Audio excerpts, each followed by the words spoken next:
नमः। श्रीमद्भगवद्गीता एकादशोऽध्यायः विश्वरूपसन्दर्शनयोगः।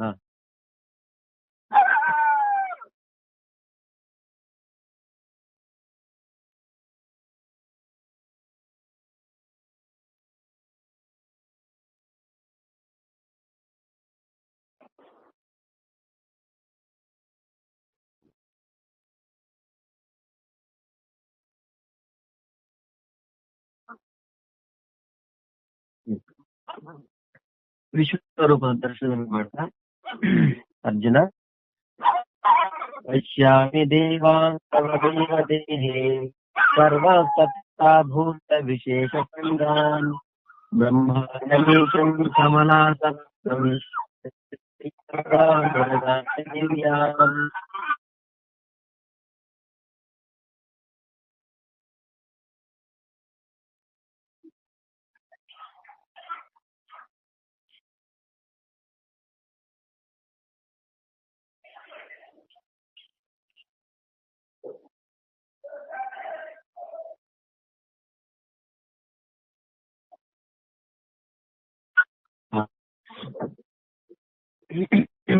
ಅರ್ಜುನ ವಿಶ್ವರೂಪ ದರ್ಶನ ಮಾಡ್ತಾ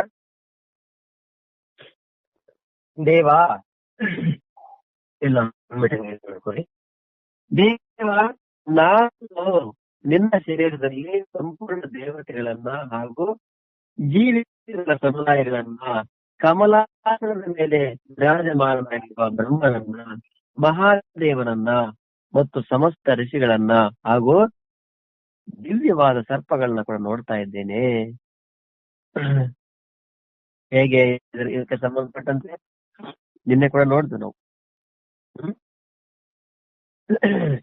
ಪರಮಾತ್ಮನ ಚರಾಚರ ವಿಭಿನ್ನ ಪ್ರಾಣಿಗಳ ಸಮುದಾಯ ನೋಡ್ತಾ ಇದ್ದೇನೆ, ಸಮಸ್ತ ದೇವತೆಗಳು ನೋಡ್ತಾ ಇದ್ದೇನೆ.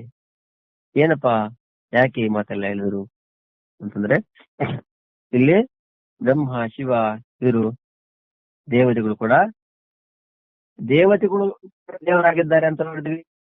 ಅವರ ಹೆಸರುಗಳನ್ನ ಬೇರೆ ಬೇರೆಯಾಗಿ ಹೇಳಲಾಗಿದೆ. ಜೊತೆಗೆ ಕಮಲಾಸನಸ್ಥಂ ವಿಶೇಷಣವನ್ನ ಕೊಟ್ಟು, ನಾನು ಭಗವಾನ್ ವಿಷ್ಣುವಿನ ನಾಭಿಯಿಂದ ಹೊರಟಿರ್ತಕ್ಕಂಥ ಕಮಲದ ಮೇಲೆ ವಿರಾಜಮಾನನಾಗ ಬ್ರಹ್ಮನನ್ನು ನೋಡ್ತಾ ಇದ್ದೇನೆ.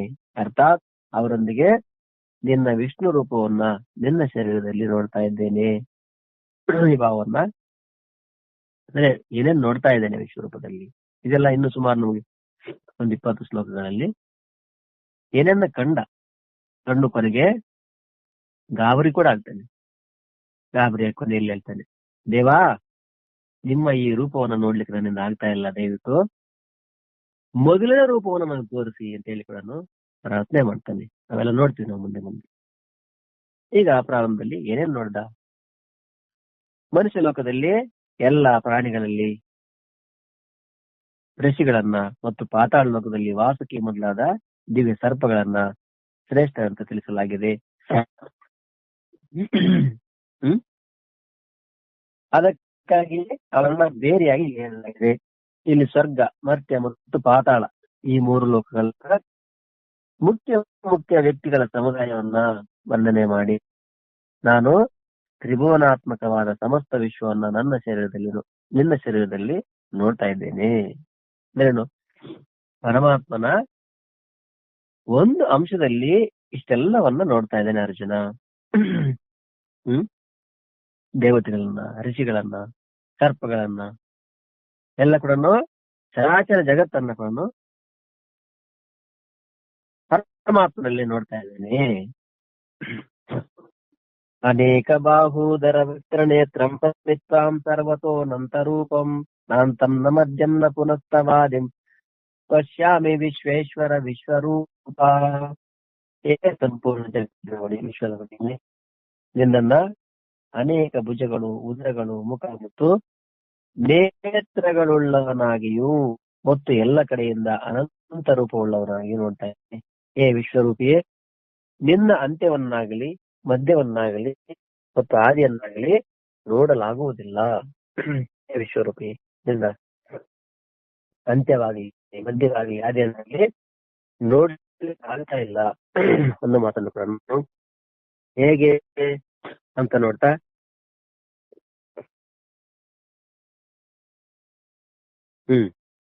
ವಿಶ್ವೇಶ್ವರ ವಿಶ್ವರೂಪ ಏನರ್ಥ ಈ ಎರಡು ಸಂಬೋಧನೆಗಳ ಪ್ರಯೋಗ ಅರ್ಜುನ.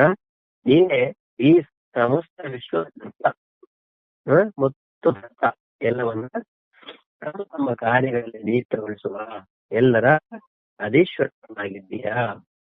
ಅರ್ಥ ಅರ್ಥ ಮತ್ತು ಎಲ್ಲರನ್ನ ತಮ್ಮ ತಮ್ಮ ಕಡೆ ನಿಯುಕ್ತಗೊಳಿಸ್ತಕ್ಕಂಥ ಅಧೀಶ್ವರ.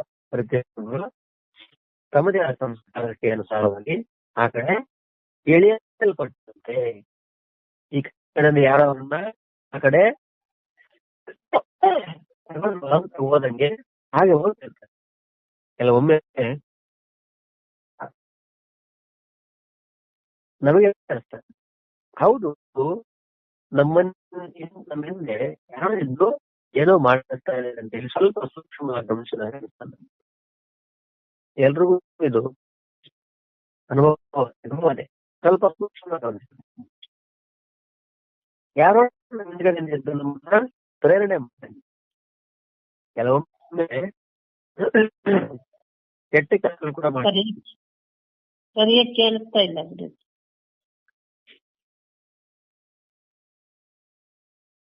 ಹೌದಮ್ಮ, ಎಲ್ಲ ಸ್ಪಷ್ಟವಾಗಿ ನೆಟ್ವರ್ಕ್ ಚೆನ್ನಾಗಿದೆ.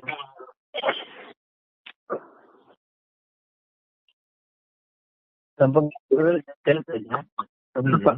ಸ್ಲೈಟ್ ಡಿಸ್ಟರ್ಬೆನ್ಸ್ ಇದೆ ಗುರುವೆ. ನೀವು ಮಾತಾಡೋ ಮಾತುಗಳು ಕಟ್ ಆಗಿ ಕೊರಕರ ಶಬ್ದದ ಜೊತೆ ಬರ್ತದೆ ಗುರುವೆ. ಎಲ್ಲೋ ಟಬ್ಲ್ ನೋಡಿ ನನಗೆ ಈಗ ತೆಲುಗು ಪಾಠಲ್ಲ ಸ್ಪಷ್ಟವಾಗಿತ್ತು. ನೆಟ್ವರ್ಕ್ ಕೂಡ ಇದೆ, ನೆಟ್ವರ್ಕ್ ಕೂಡ ಇದೆ. ಹಂಗೆ ನೋಡೋಣ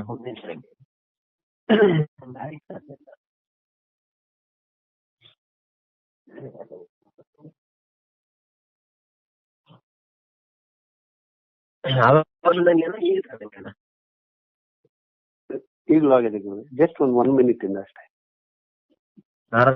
ಚೆನ್ನಾಗಿತ್ತ? ಆರಂಭದಲ್ಲಿ ಚೆನ್ನಾಗಿತ್ತು ಗುರುವೆ.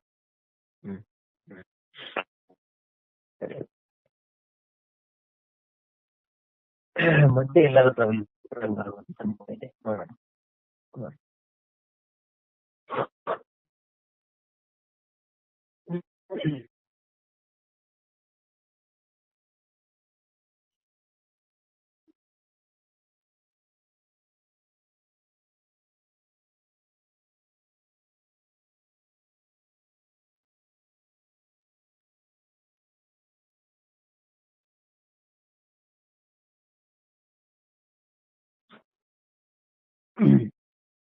ಈಗ ಸ್ಪಷ್ಟತೆ ಇದೆಯಾ? ಇಲ್ಲ ಗುರು, ಇಲ್ಲ ಅದೇ ತರ ಇದೆ ಗುರುವೆ. ಯಾಕಂಗದು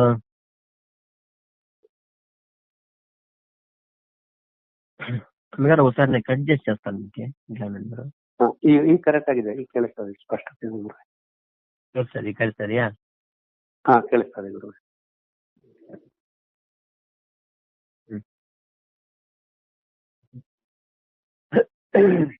ವಿಶ್ವೇಶ್ವರ ವಿಶ್ವರೂಪ ಇದ್ರ ಬಗ್ಗೆ ಎರಡು ಸಂಬೋಧನೆಗಳು. ವಿಶ್ವೇಶ್ವರ ವಿಶ್ವರೂಪ, ನೀನೇ ಸಮಸ್ತ ವಿಶ್ವದ ಕರ್ತ. ಇಲ್ಲ ಮತ್ತೆ ಬ್ರೇಕ್ ಆಯ್ತದೆ ಒಂದ್ಸರಿ ಕಟ್ ಮಾಡಿ ಮಾಡ್ತೀನಿ ರೀ. ಗುರುವೆ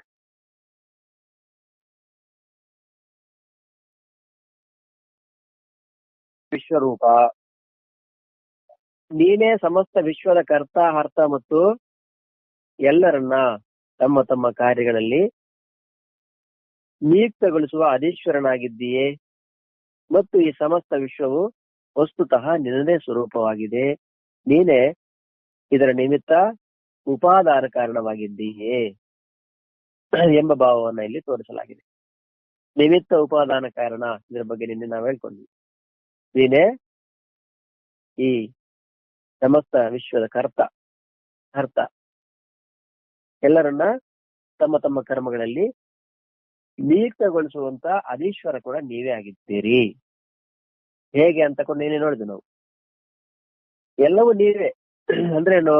ನಿಮಿತ್ತ ಉಪಾದಾನ ಕಾರಣ, ನಿಮಿತ್ತ ಕಾರಣ, ಉಪಾದಾನ ಕಾರಣ ಅಂತ ಹೇಳಿ ಹೇಳ್ಕೊಂಡು ನಾವು ಈಗ ಮಡಿಕೆ ಮಾಡ್ಲಿಕ್ಕೆ ಮಣ್ಣು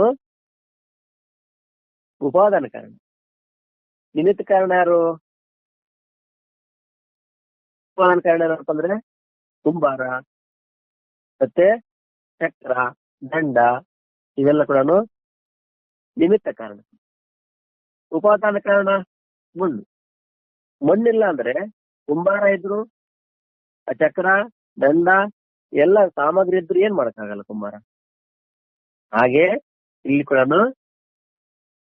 ಈ ಪ್ರಪಂಚಕ್ಕೆ ನಿಮಿತ್ತ ಕಾರಣ, ಉಪಾದಾನ ಕಾರಣ ಯಾರಪ್ಪ ಅಂದ್ರೆ ಎಲ್ಲ ನೀವೇ.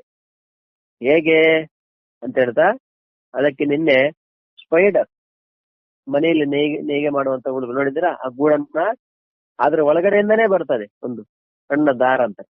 ಬೇಕಾದ್ರೆ ಅದನ್ನ ಮತ್ತೆ ಅದೇ ಒಳಗಡೆ ತಗೊಂಡ್ಬಿಡ್ತಾನೆ. ಈಗ ಕುಂಬಾರ ಮಣ್ಣು ತಗೊಂಡ್ಬಂದು ಮಡಿಕೆ ಮಾಡ್ತಾನೆ. ಅದೇ ರೀತಿ ಒಂದು ಪಕ್ಷಿ ಕೂಡ ಅಲ್ಲಲ್ಲಿ ಹುಲ್ಲು ಆಯ್ದುಕೊಂಡು ಬಂದು ಗೂಡು ಕಟ್ತದೆ. ನಾವು ಕೂಡ ಅಷ್ಟೇ ಮನೆ ಕಟ್ತೀವಿ. ಆದ್ರೆ ನೀವು ಸ್ಪೈಡರ್ ಅದಿದೆಯಲ್ಲ, ಅದೆಲ್ಲಾದ್ರೂ ಹೊರಗಡೆನ ತಗೊಂಡ್ಬರ್ತೇನೋ ಗೂಡು ಕಟ್ಲಿಕ್ಕೆ? ಇಲ್ಲ. ಉಪಾದಾನ ಕಾರಣನೂ ಅದೇ, ನಿಮಿತ್ತ ಕಾರಣನೂ ಅದೇ. ತನ್ನ ಒಳಗಿಂದ ಒಂದು ದಾರ ಅದೇ ದಾರದಿಂದಾನೇ ನೇಯ್ಗೆ ಮಾಡ್ತದೆ. ಅದ್ರ ಹೊರಗಡೆನೇನ್ ತಗೊಂಡ್ಬರಲ್ಲ. ಹೇಗೆ ಕುಂಬಾರ ಮಡಿಕೆ ಮಾಡ್ಲಿಕ್ಕೆ ಕೆರೆಗೆ ಹೋಗಿ ಮಣ್ಣು ತಗೊಂಡ್ಬರ್ತಾನೆ, ಹಾಗೆ ಈ ಸ್ಪೈಡರ್ ನೇಯ್ಗೆ ಹುಳು ಹೊರಗಡೆ ತಗೊಂಡ್ಬರ್ತೇನೆ ಸಾಮಗ್ರಿ ಅನ್ನೋದು ತಗೊಂಡ್ಬರಲ್ಲ. ಈಗ ಪಕ್ಷಿ ಕೂಡ ಹೊರಗಡೆ ಹೋಗಿ ಸಣ್ಣ ಸಣ್ಣ ಕಟ್ಟಿಗೆ ಇಷ್ಟು ಇವುಗಳನ್ನ ಹುಲ್ಲನ್ನ ಆಯ್ಕೊಂಡ್ಬರ್ತದೆ ಗೂಡು ಕಟ್ಲಿಕ್ಕೆ ಎಲ್ಲ ಕೂಡ. ಆದ್ರೆ ನೇಯ್ಗೆ ಒಳ ಯಾರು ತಗೊಂಡ್ಬರಲ್ಲ. ಅದೇ ನಿಮಿತ್ತ ಕಾರಣ ಅನ್ನೋದೇ, ಉಪಾದಾನ ಕಾರಣ ಕೂಡ ಅದೇ ಆಗಿದೆ. ಎಲ್ರಿಗೂ ಅರ್ಥ ಆಗ್ತಾ ಇದೆ, ಸ್ಪಷ್ಟವಾಗಿದೆ ಅಂತ ಅನ್ಕೋತೀನಿ. ಸ್ಪಷ್ಟವಾಗಿದೆಯಾ? ಇದೆ ಗುರುವೆ, ಇದೆ ಗುರುವೆ. ಅದನ್ನೇ ನಿಮಿತ್ತ ಉಪಾದಾನ ಕಾರಣ ಅಂತ ಹೇಳಿ ಹೇಳ್ತಾರೆ. ಹಾಗಾಗಿ ಈ ಜಗತ್ತಿಗೆ ನಿಮಿತ್ತ ಕಾರಣನೂ ಪರಮಾತ್ಮನೇ, ಉಪಾದಾನ ಕಾರಣ ಕೂಡ ಪರಮಾತ್ಮನೇ ಆಗಿದ್ದಾನೆ. ಅದನ್ನೇ ಇಲ್ಲಿ ವಿಶ್ವೇಶ್ವರ, ವಿಶ್ವರೂಪ ಅಂತ ಹೇಳಿ, ಅಂದ್ರೆ ತಾನು ದರ್ಶನ ಮಾಡಿರ್ತಕ್ಕಂಥ ಪರಮಾತ್ಮನ ಏನು ದರ್ಶನ ಮಾಡ್ತಾ ಇದ್ದಾನೆ ಅರ್ಜುನ, ಅದನ್ನ ಇಲ್ಲಿ ವರ್ಣನೆ ಮಾಡ್ತಾ ಇದ್ದಾನೆ. ಅನೇಕ ಬಾಹು ಉದರ ವಕ್ರ ನೇತ್ರಂ. ನಿನ್ನನ್ನ ಆ ಸಮಯದಲ್ಲಿ ನಾನು ಯಾವ ರೂಪದಲ್ಲಿ ನೋಡ್ತಾ ಇದ್ದೇನೋ ಅದರ ಭುಜಗಳು, ಉದರಗಳು, ಮುಖಗಳು, ಕಣ್ಣುಗಳು ಎಷ್ಟು ಅಸಂಖ್ಯವಾಗಿವೆ.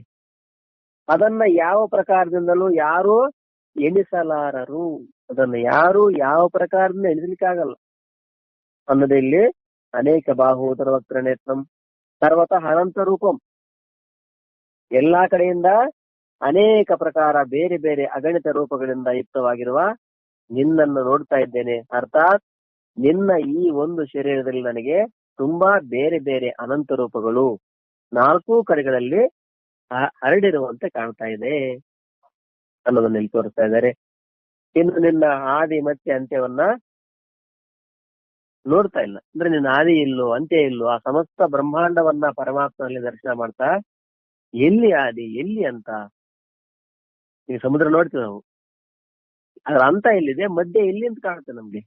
ಆಕಾಶ ಕೊನೆಯಲ್ಲಿ, ಮಧ್ಯ ಎಲ್ಲಿ, ಅದಕ್ಕೆ ಪ್ರಾರಂಭ ಇಲ್ಲಿ.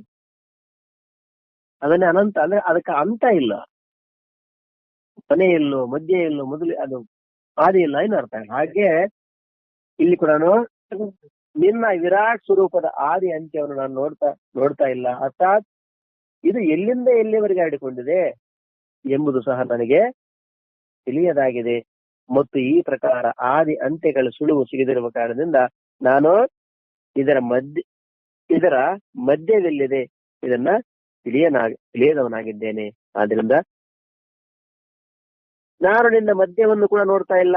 ನನಗಾದರೂ ಹಿಂದೆ ಮುಂದೆ ಎಡಬಲದಲ್ಲಿ ಮತ್ತು ಮೇಲೆ ಕೆಳಗೆ ಎಲ್ಲಾ ಕಡೆಯಿಂದ ನೀನೇ ಸೀಮಾರಹಿತನಾಗಿ ಕಾಣುತ್ತಿದ್ದೀಯಾ.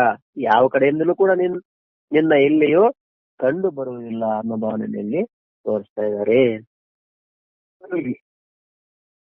ಕಿರೀಟಿನಂ ಗದಿನಂ ಚಕ್ರಿಣಂಚ ತೇಜೋ ರಾಶಿಂ ಸರ್ವತೋ ದೀಪ್ತಿಮಂತಂ ಪಶ್ಯಾಮಿ ತ್ವಾಂ ದುರ್ನಿರೀಕ್ಷಂ ಸಮಂತಾತ್ ದೀಪ್ತಾನಲಾರ್ಕ ದ್ಯುತಿಮಪ್ರಮೇಯಂ. ಕಿರೀಟಿನಂ ಮುಕುಟದಿಂದ ಅಲಂಕೃತನಾಗಿ, ಗದಿನಂ ಗದಾಯುಕ್ತನಾಗಿ, ಚ ಮತ್ತು ಚಕ್ರಿಣಂ ಚಕ್ರದಿಂದ ಕೂಡಿದವನಾಗಿ, ಸರ್ವತಃ ದೀಪ್ತಿವಂತಂ ತೇಜೋರಾಶಿಂ ದೀಪ್ತಾನಲಾರ್ಕ ದ್ಯುತಿಂ ದುರ್ನಿರೀಕ್ಷಂ ಸಮಂತಾತ್ ಅಪ್ರಮೇಯಂ ತ್ವಾಂ ಪಶ್ಯಾಮಿ. ಕಿರೀಟಿನಂ ಮುಖದಿಂದ ಅಲಂಕೃತನಾಗಿ, ಗದ್ದಿನಂ ಗದಾಯುಕ್ತನಾಗಿ, ಚ ಮತ್ತು ಚಕ್ರಿಣಂ ಚಕ್ರದಿಂದ ಕೂಡಿದವನಾಗಿ, ಸರ್ವತಃ ಎಲ್ಲ ಕಡೆಯಿಂದ ದೀಪ್ತಿವಂತಂ ಪ್ರಕಾಶಮಾನವಾದ, ತೇಜೋರಾಶಿ ತೇಜ ಪುಂಜದಂತೆ, ದೀಪ್ತಾನಲಾರ್ಕ ದ್ಯುತಿಂ ಪ್ರಜ್ವಲಿತ ಅಗ್ನಿ ಮತ್ತು ಸೂರ್ಯನ ಸದೃಶ ಜ್ಯೋತಿರ್ಯುಕ್ತನು, ದುರ್ನಿರೀಕ್ಷಂ ಕಷ್ಟದಿಂದ ನೋಡಲ್ಪಡಲು ಯೋಗ್ಯನಾದ ಮತ್ತು ಸಮಂತ ಎಲ್ಲ ಕಡೆಯಿಂದ ಅಪ್ರಮೇಯ ಸ್ವರೂಪಿಯಾದ ತ್ವಾಂ ನಿನ್ನನ್ನ ಪಶ್ಯಾಮಿ. ಇಲ್ಲಿ ಪರಮಾತ್ಮನ ವರ್ಣನೆಯನ್ನ ಇಲ್ಲಿ ಮಾಡ್ತಾ ಇದ್ದಾರೆ. ಏನು?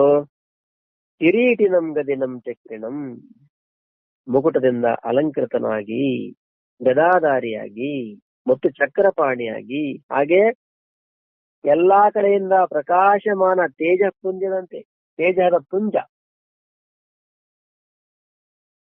ಪ್ರಜ್ವಲಿತ ಅಗ್ನಿ ಮತ್ತು ಸೂರ್ಯನ ಸದೃಶ ಜ್ಯೋತಿರ್ಯುಕ್ತನು, ಅಂದ್ರೆ ಸೂರ್ಯನ ರೀತಿಯಲ್ಲಿ ಸೂರ್ಯನಷ್ಟು ಜ್ಯೋತಿರ್ಯುಕ್ತನು ಮತ್ತು ಕಷ್ಟದಿಂದ ನೋಡಲ್ಪಡುವ ಯೋಗ್ಯನ, ಸುಲಭವಾಗಿ ನೋಡ್ತಕ್ಕಂಥದ್ದಲ್ಲ, ಎಷ್ಟೋ ಕಷ್ಟದಿಂದ ನೋಡಲ್ಪಡಲು ಯೋಗ್ಯನಾದ ಮತ್ತು ಎಲ್ಲಾ ಕಡೆಯಿಂದ ಅಪ್ರಮೇಯ ಸ್ವರೂಪಿಯಾದ ಎಂದು ನಾನು ನೋಡ್ತಾ ಇದ್ದೇನೆ. ಅಪ್ರಮೇಯ ಸ್ವರೂಪಿಯಾದ ನಾನು ನೋಡ್ತಾ ಇದ್ದೇನೆ. ಹೇಗೆ ಹೇಳ್ತಾರೆ? ಕಿರೀಟಿನಂ ಗದಿನಂ ಚಕ್ರಿಣಂ. ಏನಪ್ಪ ಇದರ ಅಭಿಪ್ರಾಯ ವ್ಯವಸ್ಥೆ ಮಾಡ್ತಾ? ತಲೆಯ ಮೇಲೆ ಕಿರೀಟ ಅರ್ಥಾತ್ ಅತ್ಯಂತ ಶೋಭಾಯಮಾನವಾದ ಮತ್ತು ತೇಜದಿಂದ ಯುಕ್ತವಾದ ಮುಕುಟವು ವಿರಾಜಿತವಾಗಿರುವುದನ್ನ ಕಿರೀಟಿ ಎಂದು, ಕೈಗಳಲ್ಲಿ ಗದೆ ಇರುವವರನ್ನ ಗದಿ ಎಂದು, ಯಾರ ಬಳಿಯಲ್ಲಿ ಚಕ್ರವಿದೆಯೋ ಅವರನ್ನ ಚಕ್ರಿ ಎಂದು, ಈ ಮೂರು ಪದಗಳ ಪ್ರಯೋಗದಿಂದ ಅರ್ಜುನನು ನಾನು ನಿನ್ನ ಅದ್ಭುತ ರೂಪದಲ್ಲಿಯೂ ಕೂಡ ನಿನ್ನನ್ನ ಮಹಾನ್ ತೇಜೋಮಯ ಮುಕುಟವನ್ನು ಧರಿಸಿಕೊಂಡಿರುವ ಹಾಗೂ ಕೈಗಳಲ್ಲಿ ಗದೆ ಮತ್ತು ಚಕ್ರಗಳನ್ನು ಹಿಡಿದಿರುವಂತೆಯೇ ನೋಡುತ್ತಿದ್ದೇನೆ ಎಂಬ ಭಾವವನ್ನ ತೋರ್ಪಡಿಸ್ತಾ ಇದ್ದಾನೆ ಇಲ್ಲಿ. ಕಿರೀಟಿನಂ ಗದಿನಂ.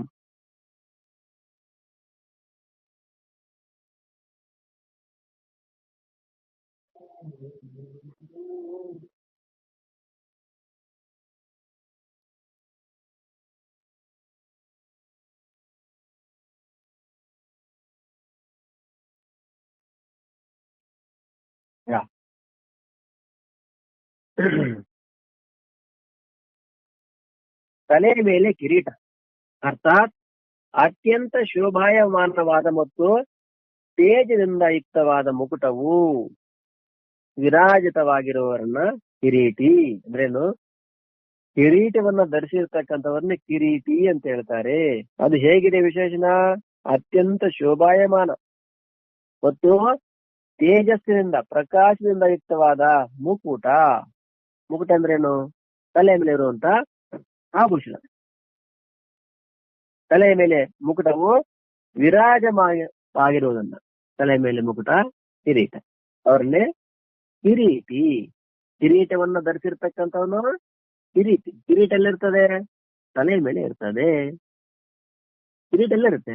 ತಲೆ ಮೇಲೆ ಇರ್ತದೆ. ಉಂಗುರ ಎಲ್ಲಿರುತ್ತೆ? ಕೈ ಮೇಲೆ ಇರ್ತದೆ. ಉಂಗುರವನ್ನ ಯಾರು ತಲೆ ಮೇಲೆ ಇಟ್ಕೊಂತಾರೆ?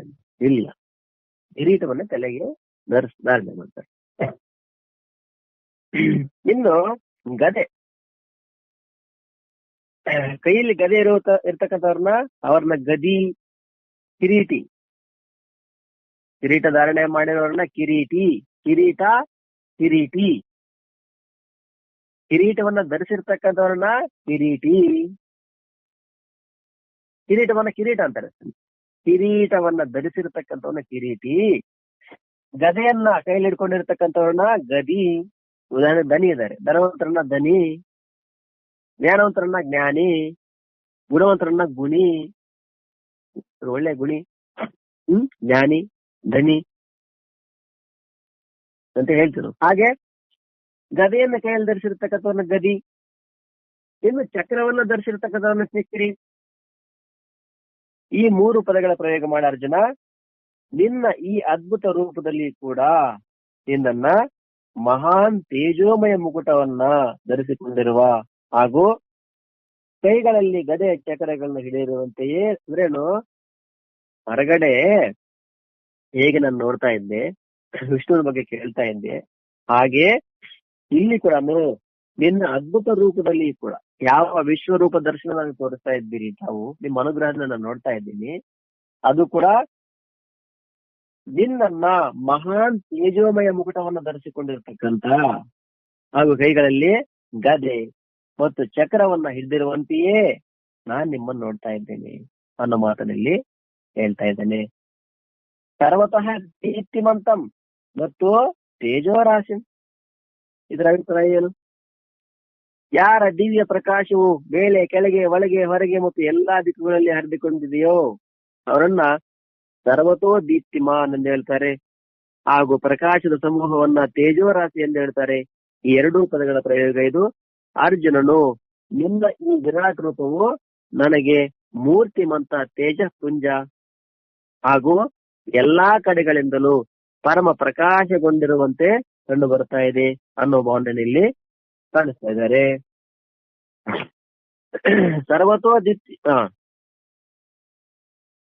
ಸರ್ವತಃ ದೀಪ್ತಿವಂತಂ ತೇಜೋರಾಶಿ. ಏನಪ್ಪಾ ಇದರ ಅಭಿಪ್ರಾಯ? ಎಲ್ಲಾ ಕಡೆಯಿಂದ ಪ್ರಕಾಶಮಾನವಾದ ತೇಜಪುಂಜದಂತೆ ಪ್ರಜ್ವಲಿತ ಅಗ್ನಿ ಮತ್ತು ಸೂರ್ಯನ ಸದೃಶಿ ಜ್ಯೋತಿರಿಕ್ತನು. ಯಾರ ಪ್ರಕಾಶವು ಮೇಲೆ ಕೆಳಗೆ ಹೊರಗೆ ಒಳಗೆ ಎಲ್ಲಾ ದಿಕ್ಕುಗಳಲ್ಲಿ ಹರಡಿಕೊಂಡಿದೆಯೋ ಆ ಪರಮಾತ್ಮನ ಪ್ರಕಾಶ ಎಲ್ಲಾ ಕಡೆ ಮೇಲೆ ಕೆಳಗೆ ಹೊರಗೆ ಎಲ್ಲಾ ದಿಕ್ಕುಗಳಲ್ಲಿ ಹರಡಿಕೊಂಡಿದೆಯೋ ಮತ್ತು ಅವರನ್ನ ಸರ್ವತೋ ದೀಪ್ತಿಮಾನ್ ಅಂತ ಹೇಳ್ತಾರೆ. ಅವರನ್ನೇ ಸರ್ವತಃ ದೀಪ್ತಿಮಾನ್. ದೀಪ್ತಿ ಅಂದ್ರೆ ಪ್ರಕಾಶ, ಎಲ್ಲಾ ಕಡೆ ಪ್ರಕಾಶವನ್ನ ಹರಡಿರ್ತಕ್ಕಂಥ ಹಾಗೂ ಪ್ರಕಾಶದ ಸಮೂಹವನ್ನ ತೇಜೋರಾಶಿ ಎಂದು ಹೇಳ್ತಾರೆ. ಆ ಪ್ರಕಾಶ ಸ್ವರೂಪನ್ನ ತೇಜೋರಾಶಿ. ಈ 2 ಪದಗಳ ಪ್ರಯೋಗ ಇದು.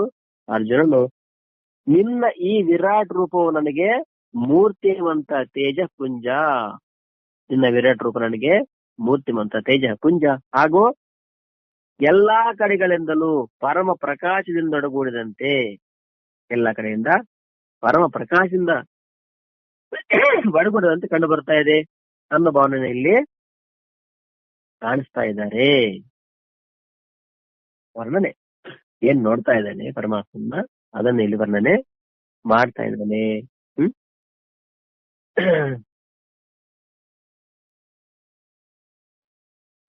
ಆ ವಿರಾಟ್ ರೂಪ ನನಗೆ ಮೂರ್ತಿವಂತ ತೇಜ ಪುಂಜದಿಂದ ಅಂದ್ರೆ ಪ್ರಕಾಶದಿಂದ ಎಲ್ಲಾ ಕಡೆಯಿಂದಲೂ ಪರಮ ಪ್ರಕಾಶದಿಂದ ಒಡಗೂಡದಂತೆ ಕಂಡು ಬರ್ತಾ ಇದೆ. ಇನ್ನು ಸರ್ವತೋ ದೀಪ್ತಿಮಂತಂ ತೇಜೋರಾಶಿಂ, ಈ ವಿಶೇಷಣಗಳನ್ನ ಕೊಟ್ಟ ಬಳಿಕ ಅದೇ ಭಾವದ ದ್ಯೋತಕವಾದ ದೀಪ್ತ ಅನ್ನೋದ ಅರ್ಕ ದ್ಯುತಿಂ ಪದ ಪ್ರಯೋಗದ ಅವಶ್ಯಕತೆ ಏನಿತ್ತು? ಈಗ ಸರ್ವತೋ ದೀಪ್ತಿಮಂತಂ ಎಲ್ಲಾ ಕಡೆ ತೇಜೋರಾಶಿಂ ಈ ವಿಶೇಷಗಳನ್ನ ಕೊಟ್ಟು ಬಳಿಕ ಅದೇ ಭಾವದ ದ್ಯೋತಕವಾದ ದೀಪ್ತ ಅನ್ನೋ ಅರ್ಕ ದ್ಯುತಿಂ ಅಂದ್ರೇನು?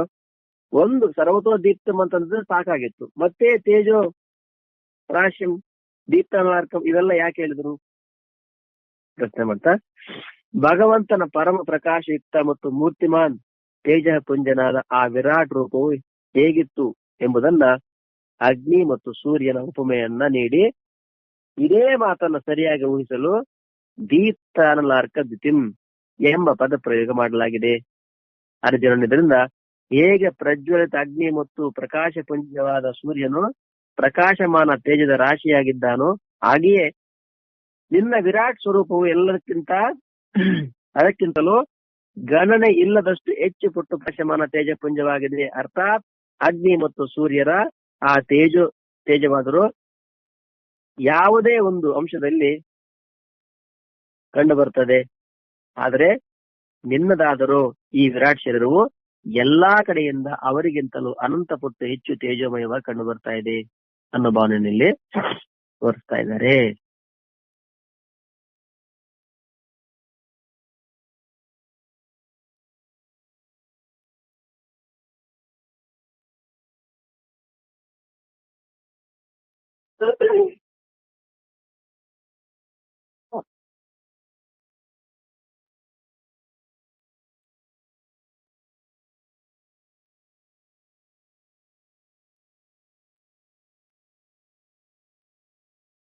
ಹ್ಮ್.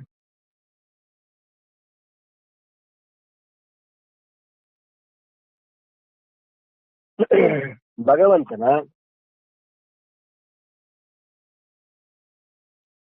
ಪರಮ ಪ್ರಕಾಶಯುಕ್ತ ಮತ್ತು ಮೂರ್ತಿಮಾನ್ ತೇಜ ಪುಂಜದ ಆ ವಿರಾಟ್ ರೂಪ, ಪರಮಾತ್ಮನ ಪರಮ ಪ್ರಕಾಶಯುಕ್ತ ಮತ್ತು ಮೂರ್ತಿಮಾನ್ ತೇಜ ಪುಂಜ. ಈಗಾಗಲೇ ನಾವು ಹೇಳ್ಕೊಂಡಂಗೆ ಸಾಧಾರಣ ಕಣ್ಣುಗಳಿಂದ ಆ ಪ್ರಕಾಶವನ್ನು ನೋಡ್ಲಿಕ್ಕೆ ಸಾಧ್ಯ ಇಲ್ಲ ಹೇಳ್ಕೊಂಡು ನಾವು. ಸಾಧಾರಣ ಕಣ್ಣುಗಳಿಂದ ಆ ಪರಮಾತ್ಮನ ಸ್ವರೂಪವನ್ನ, ಪ್ರಕಾಶವನ್ನ ನೋಡ್ಲಿಕ್ಕೆ ಸಾಧ್ಯ ಇಲ್ಲ. ಹಾಗಾಗಿ ಪರಮಾತ್ಮನೇ ಸ್ವತಃ ಅರ್ಜುನನಿಗೆ ದಿವ್ಯ ದೃಷ್ಟಿಯನ್ನ ಕೊಟ್ಟಿದ್ದನು. ನೋಡಿದ್ರು ಆ ದಿವ್ಯ ದೃಷ್ಟಿಯಿಂದಲೇ ಅರ್ಜುನ ಪರಮಾತ್ಮನ ವಿಶ್ವರೂಪವನ್ನ ದರ್ಶನ ಮಾಡ್ತಾ ಅಲ್ಲಿನ ಪ್ರಕಾಶ ವಿಶೇಷಣಗಳನ್ನ ನಮಗೆ ಇಲ್ಲಿ ವಿವರಣೆ ಮಾಡ್ತಾ ಇದ್ದಾನೆ. ಏನು? ಭಗವಂತನ ಪರಮ ಪ್ರಕಾಶಯುಕ್ತ ಮತ್ತು ಮೂರ್ತಿಮಾನ್ ತೇಜ ಪುಂಜನಾದ ಆ ವಿರಾಟ್ ರೂಪ ಹೇಗಿತ್ತಪ್ಪ ಅಂತಂದ್ರೆ, ಅಗ್ನಿ ಮತ್ತು ಸೂರ್ಯನ ಉಪಮೆಯನ್ನ ನೀಡಿ. ಅಂದ್ರೆ ಏನು? ಅದಕ್ಕೆ ನಾವು ಉಪಮಾನ ಕೊಡ್ಲಿಕ್ಕೆ ಬೇರೆ ಏನಿದೆ ಅಂತ. ಈಗ ಆ ವ್ಯಕ್ತಿ ಹೇಗಿದ್ದಾನೆ ಅಂತಂದ್ರೆ, ನಮ್ಮಲ್ಲಿ ಬಿಡದಾರಲ್ವಾ, ಅವ್ರ ತರಾನೇ ಇರ್ತಾರೆ, ಇನ್ನು ಸ್ವಲ್ಪ ಉದ್ದ ಇರ್ತಾರೆ, ಇನ್ನು ಸ್ವಲ್ಪ ಬೆಳಗಿರ್ತಾರೆ. ಹೀಗೆ ಉಪಮಾನವನ್ನು ಕೊಡ್ಬೋದು ನಾವು, ಹೌದೇ ಅಲ್ವಾ? ಇಲ್ಲಾದ್ರೆ ನಾವು ಉಪಮಾನ ಕೊಡ್ಬೇಕಾದ್ರೆ ಏನ್ರಿ ಅವ್ರು ಹೆಂಗಿರ್ತಾರೆ ನೋಡಿ, ನಮ್ಮವರೆಲ್ಲ ಬಿಡದಾರಲ್ವಾ, ಅವ್ರ ತರ ಇರ್ತಾರೆ. ಸ್ವಲ್ಪ ಅವ್ರಿಗಿಂತ ಸ್ವಲ್ಪ ಹೈಟ್ ಇರ್ತಾರೆ, ಇನ್ನು ಸ್ವಲ್ಪ ಬೆಳಗಿರ್ತಾರೆ. ಉಪಮಾನ. ಹಾಗೆ ಪರಮಾತ್ಮ ಪ್ರಕಾಶ ಹೇಗಿತ್ತಪ್ಪ ಅಂತಂದ್ರೆ ಅದಕ್ಕೆ ಉಪಮಾನ ಕೊಡ್ತಿದ್ದಾರೆ. ಏನಂತ? ಆ ಮೂರ್ತಿಮಾ ತೇಜಸ್ಪುಂಜ ಆ ವಿರಾಟ್ ಸ್ವರೂಪ ಹೇಗಿತ್ತು ಅಂತಂದ್ರೆ ಅದನ್ನ ಅಗ್ನಿ ಮತ್ತು ಸೂರ್ಯನ ಉಪಮೆಯನ್ನ ನೀಡಿ. ಸೂರ್ಯನನ್ನ ನಾವು ನೋಡ್ಲಿಕ್ಕಾಗಲ್ಲ. ಈಗ ಮೋಡ ಕವಿದ ವಾತಾವರಣ ಆಗ ಸ್ವಲ್ಪ ನೋಡ್ಬೋದು, ಏನು ಇಲ್ಲದೆ ಇದ್ದಾಗ ನೇರವಾಗಿ ಸೂರ್ಯನ ನೋಡ್ಲಿಕ್ಕೆ ಆಗ್ತದೆಯೇ? ಉಪಮಾನ. ಇದರ್ಥ ಸೂರ್ಯನಷ್ಟು ಅಂತಲ್ಲ. ಉಪಮಾನ ಕೊಡ್ಲಿಕ್ಕೆ ಜಗತ್ತಿನಲ್ಲಿ ಬೇರೆ ಏನಿಲ್ವಲ್ಲ. ಈಗ ಉಪಮಾನ ಕೊಡ್ಲಿಕ್ಕೆ ಅದನ್ನು ಹೋಲುವಂತ, ಹೊಂದುವಂತ ಸ್ವಲ್ಪ ಹೆಚ್ಚು ಕಮ್ಮಿ ಉಪಮಾನ ಕೊಡ್ಬೇಕಾಗ್ತದೆ. ಪರಮಾತ್ಮನಿಗೆ ಉಪಮಾನ ಕೊಡ್ಲಿಕ್ಕೆ ಏನಿದೆ ಅಂತಂದ್ರೆ ನಮ್ಮ ಹತ್ರ ಇರ್ತಕ್ಕ ಒಂದೇ ಒಂದು, ಏನು? ಅದೇ ಸೂರ್ಯ, ಆಯ್ತಾ? ಮತ್ತು ಅಗ್ನಿ. ಅಗ್ನಿ ಸೂರ್ಯನ ಉಪಮೆಯನ್ನು ನೀಡಿ, ಉಪಮಾನವನ್ನು ಕೊಟ್ಟು ಇದೇ ಮಾತನ್ನ ಸರಿಯಾಗಿ ಊಹಿಸಲು ದೀಪ್ತಾನಲಾರ್ಕ ಜಿತಿಂ, ಏನು? ಅರ್ಕ ದೀಪ್ತ, ಅಗ್ನಿ ಮತ್ತು ಸೂರ್ಯನ ಉಪಮಾನವನ್ನು ಕೊಟ್ಟು ಈ ಪದ ಪ್ರಯೋಗ ಮಾಡಲಾಗಿದೆ. ಅರ್ಜುನ ಇದರಿಂದ ಹೇಗೆ ಪ್ರಜ್ವಲಿತ ಅಗ್ನಿ ಮತ್ತು ಪ್ರಕಾಶ ಪುಂಜನಾದ ಸೂರ್ಯನು ಪ್ರಕಾಶಮಾನ ತೇಜದ ರಾಶಿಯಾಗಿದ್ದಾನೋ, ಹೇಗೆ ಪ್ರಜ್ವಲಿತ ಅಗ್ನಿ ಚೆನ್ನಾಗಿ ಉರಿತಾ ಇರ್ತಕ್ಕಂಥ ಬೆಂಕಿ ಮತ್ತು ಪ್ರಕಾಶ ಪುಂಜನಾದ ಸೂರ್ಯನು, ಅದೇ ರೀತಿ ಪ್ರಕಾಶದಿಂದ ಇರ್ತಕ್ಕಂಥ ಸೂರ್ಯ, ಪ್ರಕಾಶಮಾನದ ಸೂರ್ಯನ ಪ್ರಕಾಶದ ತೇಜದ ರಾಶಿ, ಅದು ಉರಿತಾ ಇರ್ತಕ್ಕಂಥ ಬೆಂಕಿ ಆಗಿರ್ಬೋದು. ಅದೇ ರೀತಿ ಒಳ್ಳೆ ಪ್ರಕಾಶಮಾನವಾಗಿ ಬೆಳೀತಕ್ಕ ಸೂರ್ಯ ಆಗಿರ್ಬೋದು. ಅವರೆಲ್ಲ ಕೂಡ ಪ್ರಕಾಶದ ಪುಂಜ, ರಾಶಿ ಆಗಿದ್ದಾರೆ. ಪುಂಜ ಅಂದ್ರೆ ರಾಶಿ. ಹಾಗೆಯೇ ನಿನ್ನ ಈ ವಿರಾಟ್ ಸ್ವರೂಪ ಅದಕ್ಕಿಂತಲೂ ಗಣನೆ ಇಲ್ಲದಷ್ಟು. ಇದರರ್ಥ ಇದೇನ್ರಿ ಸೂರ್ಯನ ಉಪಮಾನ ಕೊಡ್ತಿದ್ದಾರೆ ಅಂದ್ರೆ ಇನ್ನು ಉಪಮಾನ ಕೊಡ್ಲಿಕ್ಕೆ ಬೇರೆ ನಮ್ಮ ಹತ್ರ ಏನಿದೆ ಅಂತ. ಹಾಗಾಗಿ ಅರ್ಥ ಮಾಡಿಸ್ಲಿಕ್ಕಾಗಿ ನಮಗೆ ಸೂರ್ಯ ಅಂದ್ರೆ ಏನು? ಸೂರ್ಯ ಅಂತ ತಿಳ್ಕೊಬೇಡಿ, ಮತ್ತೇನು? ಅದಕ್ಕಿಂತಲೂ ಗಣನೆ ಇಲ್ಲದಷ್ಟು ಹೆಚ್ಚು ಪಟ್ಟು, ಅಗ್ನಿಗಿಂತ ಸೂರ್ಯನಿಗಿಂತ ಎಷ್ಟು ಪಟ್ಟು ಗಣನೆ ಅಂದ್ರೆ ಲೆಕ್ಕ ಮಾಡ್ಲಿಕ್ಕೆ ಸಾಧ್ಯ ಇಲ್ಲ ಇಷ್ಟು ಅಂತ. ಅಷ್ಟು ಪಟ್ಟು ಹೆಚ್ಚು ಪ್ರಕಾಶಮಾನ ತೇಜ ಪುಂಜವಾಗಿದೆ. ಪ್ರಕಾಶಮಾನ ತೇಜ ಪುಂಜ, ಪ್ರಕಾಶದ ರಾಶಿ, ಅರ್ಥಾತ್ ಅಗ್ನಿ ಮತ್ತು ಸೂರ್ಯರ ಆ ತೇಜವಾದರೂ ಯಾವುದೋ ಒಂದು ದೇಶದಲ್ಲಿ ಕಂಡು ಬರ್ತದೆ. ಅಗ್ನಿ ಸೂರ್ಯರ ತೇಜ ಒಂದ್ ದೇಶದಲ್ಲಿ ಇರ್ತದೆ, ಯಾವಾಗಲೂ ಎಲ್ಲಿರ್ತದೆ? ಈಗ ನಮಗೇನೆ ರಾತ್ರಿ ಎಲ್ಲ ಸೂರ್ಯ ಪ್ರಕಾಶ ಇಲ್ಲಿರ್ತದೆ ಇಲ್ಲ. ಎಲ್ಲಿ ಅಲ್ಲೇ ಈಗ ನೋಡಿ, ಬೇರೆ ಬೇರೆ ದೇಶಗಳಲ್ಲಿ ಕತ್ತಲಿದೆ, ಎಲ್ಲಾ ಕಡೆ ಸೂರ್ಯನ ಬೆಳಕಿದೆಯಾ? ಒಂದು ಕಾಲದಲ್ಲಿ ಇರ್ತದೆ, ಎಲ್ಲಾ ಕಾಲದಲ್ಲಿ ಎಲ್ಲಿದೆ? ಬಹುಶಃ ಈಗ ಅಮೆರಿಕದಲ್ಲೆಲ್ಲ ಕತ್ತಲೆ ಇರ್ಬೋದು. ಭೂಮಿ ಎಲ್ಲ ಪ್ರಕಾಶ ಇಲ್ಲಿದೆ ಇಲ್ಲ, ಅದು ಇಲ್ವೋ? ಹಾಗೆ ಒಂದೇ ದೇಶದಲ್ಲಿ ಕಂಡು ಬರ್ತದೆ ಅಗ್ನಿಯ ಪ್ರಕಾಶ, ಸೂರ್ಯನ ಪ್ರಕಾಶ ಒಂದ್ ದೇಶದಲ್ಲಿ ಇರ್ತದೆ, ಎಲ್ಲಾ ದೇಶದಲ್ಲಿ ಇರ್ತದೆ. ಆಮೇಲೆ ಬೇರೆ ಕಾಲದಲ್ಲಿ ಇರಬಹುದೇನು? ಒಂದೇ ಕಾಲದಲ್ಲಿ ಒಂದೇ ದೇಶದಲ್ಲಿ ಎಲ್ಲಾ ಕಡೆ ಪ್ರಕಾಶ ಎಲ್ಲಿರ್ತದೆ?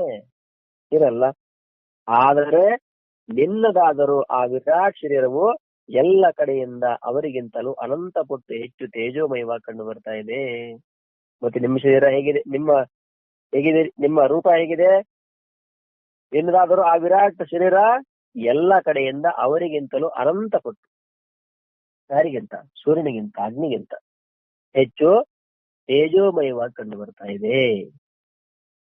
ಸೂರ್ಯನ, ಅಗ್ನಿಯ ಉಪಮಾನ ಕೊಟ್ಟು ಆ ಪರಮಾತ್ಮನ ಸ್ವರೂಪ ಹೇಗಿತ್ತು ಅಂತ ಹೇಳಿ, ಅಂದ್ರೇನು? ಸೂರ್ಯನ ತರ ಅಂದ್ರೆ ಅಷ್ಟಂತ ತಿಳ್ಕೊಬೇಡಿ, ಅನಂತ ಪಟ್ಟು, ಗಣನೆ ಇಲ್ಲದಷ್ಟು ಹೆಚ್ಚು ಪಟ್ಟು ಪ್ರಕಾಶಮಾನ ತೇಜ ಪುಂಜ ಎಲ್ಲ ಕಡೆಯಿಂದ ಕಾಣ್ತಾ ಇದೆ ಅನ್ನೋದನ್ನಲ್ಲಿ ತೋರಿಸ್ತಾ ಇದ್ದೇನೆ. ಇನ್ನು ದುರ್ನಿರೀಕ್ಷಂ, ಇದರ ಭಾವ ಏನು? ಮತ್ತು ಒಂದು ವೇಳೆ ಭಗವಂತನ ಆ ರೂಪವು ದುರ್ನಿರೀಕ್ಷವಾಗುತ್ತಾದರೆ ಅರ್ಜುನನು ಹೇಗೆ ಅದನ್ನು? ದುರ್ನಿರೀಕ್ಷೆ ಅಂದ್ರೆ ನೋಡ್ಲಿಕ್ಕೆ ಸಾಧ್ಯ ಇಲ್ಲ. ಏನು? ಅತ್ಯಂತ ಅದ್ಭುತ ಪ್ರಕಾಶದಿಂದ ಯುಕ್ತನಾದ ಕಾರಣ ಇದನ್ನೇ ದುರ್ನಿರೀಕ್ಷಂ. ನಿರೀಕ್ಷಂ ನೀನ್ ಹೇಳ್ಕೊಡ್ವಿ. ದುಸ್ ಗುರ್ ವಿ ಆಂಗ್ ನೀ ಅದಿ ಅತಿ ಅತಿ ಸು ಉತ್ ಪರಿ ಏತೆ ಪ್ರಾದಯ ಎಲ್ಲ ಕೂಡ ಪ್ರ ಆದಿ. ಇದನ್ನ ಉಪಸರ್ಗ ಅಂತ ಹೇಳ್ತಾರೆ. ಉಪಸರ್ಗಗಳೇನು? ಪ್ರ, ಪರ, ಅಪ, ಸು, ಅನು, ನಿಸ್, ನಿರ್, ದುಸ್, ದುರ್, ವಿ, ಮಿ, ಆಂಗ್, ಅದಿ, ಅತಿ, ಉತ್, ಪರಿ, ಉಪ ಏತೆ ಪ್ರ ಆದಯ. ಇವೆಲ್ಲಗಳನ್ನು ಉಪಸರ್ಗಗಳು.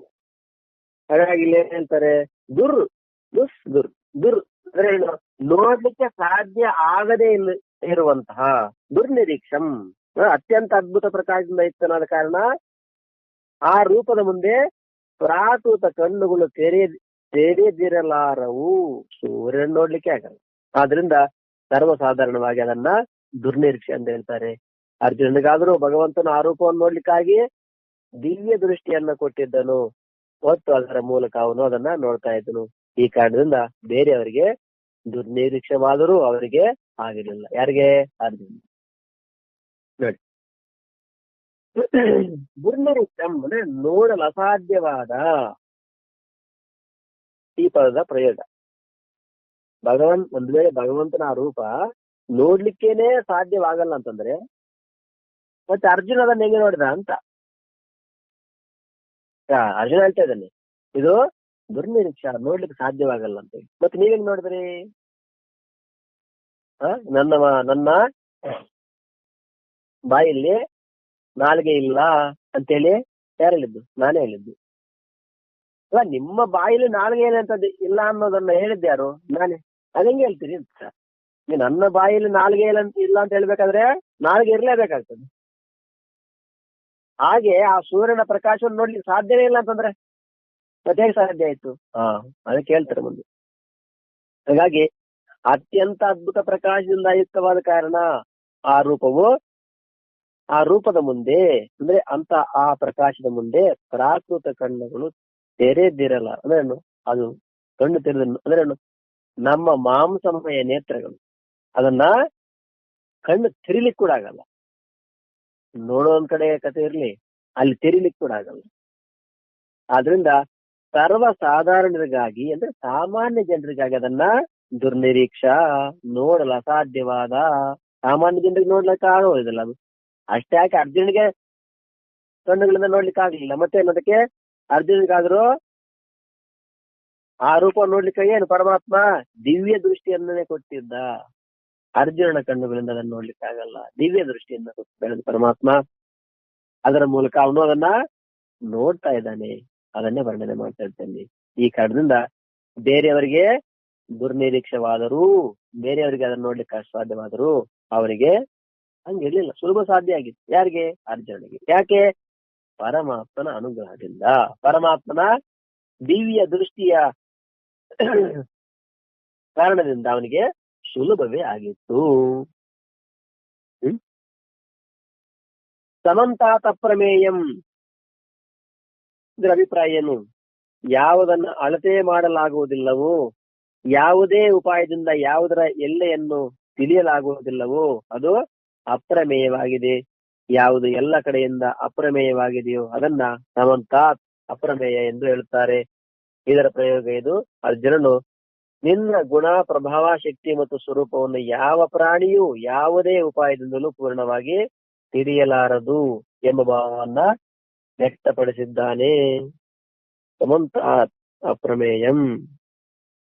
ಇದರ ಅಭಿಪ್ರಾಯ ಏನಪ್ಪಾ ಅಂತ ಹೇಳ್ತಾ, ಯಾವುದನ್ನು ಅಳತೆ ಮಾಡುವುದಿಲ್ಲವೋ, ಸಮಂತಾತ್ ಯಾವುದೇ ಉಪಾಯದಿಂದ ಯಾವುದರ ಎಲ್ಲೆಯನ್ನು ತಿಳಿಯಲಾಗುವುದಿಲ್ಲವೋ ಅದನ್ನೇ ಅಪ್ರಮೇಯ. ಸಮಂತಾತ್ ಅಂದ್ರೆ ಯಾವುದನ್ನ ಅಳತೆ ಮಾಡ್ಲಿಕ್ಕಾಗಲ್ವೋ,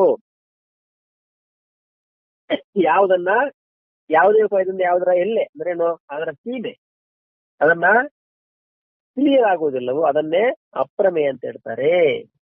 ಯಾವುದು ಎಲ್ಲಾ ಕಡೆಯಿಂದ ಅಪ್ರಮೇಯವಾಗಿದೆಯೋ ಅಂದ್ರೆ ಎಲ್ಲಾ ಕಡೆಯಿಂದ ತಿಳಿಯಲು ಅಸಾಧ್ಯವಾಗಿದೆಯೋ ಅದನ್ನ ಸಮಂತಾತ್ ಅಪ್ರಮೇಯ ಎಂದು ಹೇಳ್ತಾರೆ. ಇದರ ಪ್ರಯೋಗ ಮಾಡಿ ಅರ್ಜುನ, ನಿನ್ನ ಗುಣ, ಪ್ರಭಾವ, ಶಕ್ತಿ ಮತ್ತು ಸ್ವರೂಪವನ್ನ ಯಾವ ಪ್ರಾಣಿಯು ಯಾವುದೇ ಉಪಾಯದಿಂದಲೂ ಪೂರ್ಣವಾಗಿ ತಿಳಿಯಲಾರದು. ನಿಮ್ಮ ಗುಣ ಆಗಿರ್ಬೋದು, ಪ್ರಭಾವ, ಶಕ್ತಿ, ಸಾಮರ್ಥ್ಯ ಇವೆಲ್ಲವನ್ನ ಸ್ವರೂಪವನ್ನ ಯಾವ ಪ್ರಾಣಿ ತಿಳಿತದೆ? ಇಲ್ಲಿ ತಿಳಿದ್ರೆ ಮನುಷ್ಯ ತಾನೇ ತಿಳಿಬೇಕು. ಬೇರೆ ಪ್ರಾಣಿಗಳು ತಿಳಿತಾವ ಅಂತಂದ್ರೆ ಮನುಷ್ಯ ಕೂಡ ಪ್ರಾಣಿಯೇ. ಮನುಷ್ಯ ಅಂದ್ರೆ ಅದು ಕೂಡ ಒಂದು ಪ್ರಾಣಿನೇ. ಅಂದ್ರೆ ಏನು? ಮನುಷ್ಯ ಕೂಡ ಒಂದು ಪ್ರಾಣಿನೇ. ಮನುಷ್ಯನೇ ನೋಡ್ಲಿಕ್ಕೆ ಆಗಲ್ಲ ಅಂತಂದ್ರೆ ಇನ್ನು ಸಾಮಾನ್ಯ ಪ್ರಾಣಿಗೆ ಏನ್ ನೋಡ್ತವೆ? ಅರ್ಥಾತ್ ನಿನ್ನ ಗುಣ, ಪ್ರಭಾವ, ಶಕ್ತಿ ಮತ್ತು ಸ್ವರೂಪವನ್ನ ಯಾವ ಪ್ರಾಣಿಯೂ ಯಾವುದೇ ಉಪಾಯದಿಂದ, ಯಾವುದೇ ಉಪಾಯದಿಂದ ಆಗ್ಲಿ, ಯಾವ ಪ್ರಾಣಿ ಆಗ್ಲಿ ಪೂರ್ಣವಾಗಿ, ಅಲ್ಪ ಸ್ವಲ್ಪ ತಿಳಿಬಹುದೇನು ಮನುಷ್ಯ ಕೂಡ, ಆದ್ರೆ ಪೂರ್ಣವಾಗಿ ತಿಳಿಯಲಾರರು ಅನ್ನೋ ಭಾವನೆಯಲ್ಲಿ ಸಮಂತಾತ್ ಅಪ್ರಮೇಯಂ ಅನ್ನೋ ಪದದಿಂದ ವ್ಯಕ್ತಪಡಿಸ್ತಾ ಇದ್ದಾರೆ. ತ್ವಮಕ್ಷರಂ ಪರಮಂ ವೇದಿತವ್ಯಂ ತ್ವಮಸ್ಯ ವಿಶ್ವಸ್ಯ ಪರಂ ನಿಧಾನಂ ತ್ವಮವ್ಯಯಃ ಶಾಶ್ವತ ಧರ್ಮಗೋಪ್ತಾ ಸನಾತನಸ್ತ್ವಂ ಪುರುಷೋ ಮತೋ ಮೇ. ತ್ವಮಕ್ಷರಂ ಪರಮಂ ವೇದಿತವ್ಯಂ ತ್ವಮಸ್ಯ ವಿಶ್ವಸ್ಯ ಪರಂ ನಿಧಾನಂ ತ್ವಮವ್ಯಯಃ ಶಾಶ್ವತ ಧರ್ಮಗೋಪ್ತಾ ಸನಾತನಸ್ತ್ವಂ ಪುರುಷೋ ಮತೋ ಮೇ. ತ್ವಮಕ್ಷರಂ ಪರಮಂ ವೇದಿತವ್ಯಂ ತ್ವಮಸ್ಯ ವಿಶ್ವಸ್ಯ ಪರಂ ನಿಧಾನಂ ತ್ವಮವ್ಯಯಃ ಶಾಶ್ವತ ಧರ್ಮಗೋಪ್ತಾ ಸನಾತನಸ್ತ್ವಂ ಪುರುಷೋ ಮತೋ ಮೇ. ತ್ವಮಕ್ಷರಂ ಪರಮಂ ವೇದಿತವ್ಯಂ ತ್ವಮಸ್ಯ ವಿಶ್ವಸ್ಯ ಪರಂ ನಿಧಾನಂ ತ್ವಮವ್ಯಯಃ ಶಾಶ್ವತ ಧರ್ಮಗೋಪ್ತಾ ಸನಾತನಸ್ತ್ವಂ ಪುರುಷೋ ಮತೋ ಮೇ. ತ್ವಮಕ್ಷರಂ ಪರಮಂ ವೇದಿತವ್ಯಂ ತ್ವಮಸ್ಯ ವಿಶ್ವಸ್ಯ ಪರಂ ನಿಧಾನಂ ತ್ವಮವ್ಯಯಃ ಶಾಶ್ವತ ಧರ್ಮಗೋಪ್ತಾ ಸನಾತನಸ್ತ್ವಂ ಪುರುಷೋ ಮತೋ ಮೇ. ತ್ವಂ ವೇದಿತವ್ಯಂ ಪರಮಂ ಅಕ್ಷರಂ ತ್ವಂ ಅಸ್ಯ ವಿಶ್ವಸ್ಯ ಪರಂ ನಿಧಾನಂ ತ್ವಾಂ ಶಾಶ್ವತ ಧರ್ಮಗೋಪ್ತಾ ತ್ವಂ ಅವ್ಯಯಃ ಸನಾತನಃ ಪುರುಷಃ ಮೇ ಮತಃ. ತ್ವಾಂ ನೀನೇ ವೇದಿತವ್ಯಂ ತಿಳಿಯಲು ಯೋಗ್ಯನಾದವನು, ಪರಮಂ ಪರಮ ಅಕ್ಷರಂ ಅಕ್ಷರ ಅರ್ಥಾತ್ ಪರಬ್ರಹ್ಮ ಪರಮಾತ್ಮನಾಗಿದ್ದೀಯೇ. ತ್ವಾಂ ನೀನೇ ಅಸ್ಯ ವಿಶ್ವಸ್ಯ ಈ ಜಗತ್ತಿನ ಪರಂ ನಿಧಾನಂ, ಪರಮ ಆಶ್ರಯನಾಗಿದ್ದೀಯ. ತ್ವಾಂ ನೀನೇ ಶಾಶ್ವತ ಧರ್ಮಗೋಪ್ತ, ಅಂದ್ರೇನು? ಅನಾದಿ ಧರ್ಮ ರಕ್ಷಕ. ಇವತ್ತಲ್ಲ, ಅನಾದಿ ಕಾಲದಿಂದ ಧರ್ಮದ ರಕ್ಷಣೆ ಕೂಡ ಪರಮಾತ್ಮನೇ ಮಾಡ್ತಾನೆ ಅಂತಾರೆ. ಯದಾ ಯದಾ ಹಿ ಧರ್ಮಸ್ಯ ಗ್ಲಾನಿರ್ಭವತಿ ಭಾರತ ಅಭ್ಯುತ್ಥಾನವ ಧರ್ಮಸ್ಯ ತದಾತ್ಮಾನಂ ಸೃಜಾಮ್ಯಹಂ. ಯಾವಾಗ ಧರ್ಮಕ್ಕೆ ಹಾನಿ ಬರ್ತದೆ, ಅಧರ್ಮ ವೃದ್ಧಿ ಆಯ್ತದೆ, ಆಯಾ ಸಮಯದಲ್ಲಿ ನಾನು ಧರ್ಮ ರಕ್ಷಣೆ ಮಾಡ್ಲಿಕ್ಕೆ ಮತ್ತೆ ಮತ್ತೆ ನಾನು ಬರ್ತೇನೆ. ಮುಂದೇನ್ ಮಾಡ್ತೇನೆ? ಪರಿತ್ರಾಣಾಯ ಸಾಧೂನಾಂ ವಿನಾಶಾಯ ಚ ದುಷ್ಕೃತಾಂ ಧರ್ಮ ಸಂಸ್ಥಾಪನಾರ್ಥಾಯ ಸಂಭವಾಮಿ ಯುಗೆ ಯುಗೆ. ಸಾಧು ಸಜ್ಜನರು ಯಾರು? ಸನ್ಮಾರ್ಗದಲ್ಲಿ ಸಂಚರಿಸ್ತಕ್ಕಂಥವರೆಲ್ಲರನ್ನು ಸಾಧು ಸಜ್ಜನರೇ. ಪ್ರತಿ ಯುಗದಲ್ಲಿ ನಾನು ಅವತಾರ ಮಾಡ್ತೇನೆ, ಅದನ್ನೆಲ್ಲ ಹೇಳ್ತಿದ್ದಾರೆ.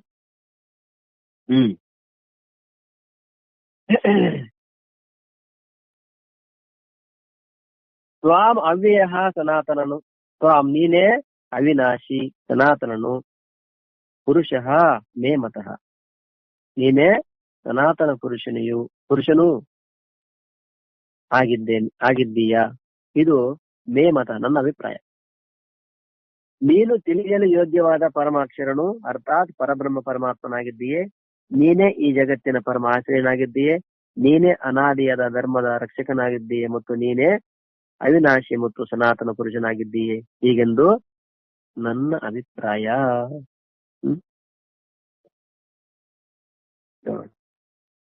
ವೇದಿತವ್ಯಂ ಪರಮಂ ವಿಶೇಷಣಗಳೊಂದಿಗೆ ಅಕ್ಷರಂ ಪದವು ಯಾವುದರ ವಾಚಕವಾಗಿದೆ, ಅದರ ಭಾವ ಏನು? ವೇದಿತವ್ಯಂ ಪರಮಂ ವಿಶೇಷಣಗಳೊಂದಿಗೆ ಅಕ್ಷರಂ ಪದ ಯಾವುದರ ವಾಚಕ ಅಂತ ತಿಳಿಯಲು ಯೋಗ್ಯವಾದ ಪರಮ ತತ್ವವನ್ನ ಮುಮುಕ್ಷು ಪುರುಷರು ತಿಳಿಯುವ ಇಚ್ಛೆ ಪಡುತ್ತಾರೋ, ಯಾವುದನ್ನ ತಿಳಿಯಲು ಜಿಜ್ಞಾಸು ಸಾಧಕರು ನಾನಾ ಪ್ರಕಾರದ ಸಾಧನೆಗಳನ್ನು ಮಾಡು. 8ನೇ ಅಧ್ಯಾಯದ 3ನೇ ಶ್ಲೋಕದಲ್ಲಿ ಯಾವ ಪರಮ ಅಕ್ಷರವನ್ನ ಬ್ರಹ್ಮವೆಂದು ಹೇಳಲಾಗಿದೆಯೋ ಅದೇ ಪರಮ ತತ್ವ ಸ್ವರೂಪಿ ಸಚ್ಚಿದಾನಂದಗಣ ನಿರ್ಗುಣ ನಿರಾಕಾರ ಪರಬ್ರಹ್ಮ ಪರಮಾತ್ಮನ ವಾಚಕವಾಗಿ ಇಲ್ಲಿ ವೇದಿತವ್ಯಂ ಪರಮಂ ವಿಶೇಷಣಗಳ ಸಹಿತ ಅಕ್ಷರಂ ಪದ ಇದೆ. ಮತ್ತು ಇದರಿಂದ ಅರ್ಜುನನು ನಿನ್ನ ವಿರಾಟ್ ರೂಪವನ್ನು ನೋಡಿ ನನಗೆ ಆ ಪರಬ್ರಹ್ಮ ಪರಮಾತ್ಮ ನಿರ್ಗುಣ ಬ್ರಹ್ಮವೂ ಕೂಡ ನೀನೇ ಆಗಿರುವೆ ಎಂಬುದು ದೃಢ ನಿಶ್ಚಯವಾಗಿದೆ ಎಂಬ ಭಾವನೆಯಲ್ಲಿ ಬರೆಸ್ತಾ ಇದ್ದಾರೆ. ವೇದಿತವ್ಯಂ ಪರಮಂ ಅಕ್ಷರಂ. ವೇದಿತವ್ಯಂ ಪರಮಂ ಎರಡು ಕೂಡ ವಿಶೇಷಣ. ಯಾವುದಕ್ಕೆ? ಅಕ್ಷರಂ. ಅಕ್ಷರಂ ವೇದಿತವ್ಯಂ ಪರಮಂ ಯಾವುದರ ವಾಚಕಪ್ಪ ಅಂತ ಕೇಳ್ತಾ, ತಿಳಿಯಲು ಯೋಗ್ಯವಾದ ಪರಮತತ್ವ. ಅದೇ ತಿಳಿಲಿಕ್ಕೆ ಲೋಕದಲ್ಲಿ ಇದೆಲ್ಲ ಇದಾವೆ. ತಿಳಿಲಿಕ್ಕೆ ಎಷ್ಟು ವಿಷಯಗಳಿಲ್ಲ, ಲೆಕ್ಕವಿಲ್ಲದಷ್ಟು. ಅನಂತ ಶಾಸ್ತ್ರಂ ಬಹುವೇದಿತವ್ಯಂ ಅಲ್ಪಸ್ಯ ಕಾಲಃ ಬಹುವಸ್ತು ವಿಜ್ಞಾಃ ಯತ್ ಸಾರಭೂತಂ ತದುಪಾಸಿತವ್ಯಂ ಯತೋ ಹಂಸಃ ಕ್ಷೀರ ನಿವಾಂಬು ಮಿಶ್ರಂ. ಅನಂತ ಶಾಸ್ತ್ರ.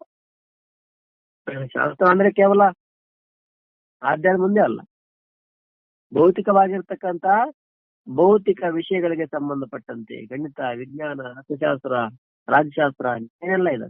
ಒಂದ ಎರಡ ವಿಜ್ಞಾನ, ತಂತ್ರಜ್ಞಾನ, ಖಗೋಳಶಾಸ್ತ್ರಕ್ಕೆ ಸಂಬಂಧಪಟ್ಟಂತೆ ತಿಳಿಲಿಕ್ಕೆ ಏನೆಲ್ಲ ಇದೆ.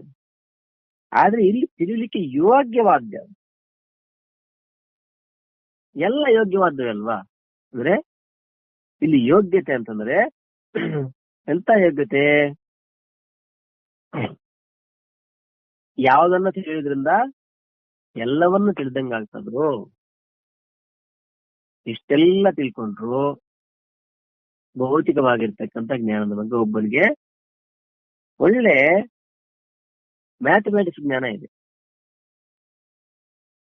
ಲೆಕ್ಕಗಳಿಗೆ ಸಂಬಂಧಪಟ್ಟಂತೆ ಒಳ್ಳೆ ಜ್ಞಾನ ಇದೆ. ಅಷ್ಟು ಮಾತ್ರಕ್ಕೆ ಎಲ್ಲ ತಿಳಿದಂಗೆ ಆಯ್ತಾ ಲೋಕದಲ್ಲಿ? ಇಲ್ಲ. ಇನ್ನೊಬ್ಬನಿಗೆ